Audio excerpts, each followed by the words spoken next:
Бұл өмірде біз уақытша ғана өмір сүреміз.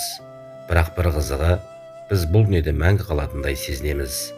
Бұл дүниеге берілгеніміз соншалық, Аллах бізді бұл дүниеге не үшін жібергенін де естен шығарамыз.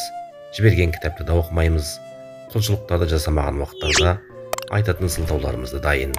Күйбең тіршілікпен уақытым жоқ дейміз. Олай болса, жалған дүниеде баспанасының болғанын қалайды да, мәңгі жұмақта сарайының болуын қаламауы, әрі соған әрекет етпеуі сіздіңше дұрыс па? Олай болса, Раббымыз бізге Құранда ескерткен болатын. Дүниедегі қу тіршілік құр ойын күлкі мен уақытша сауық сайран ғана.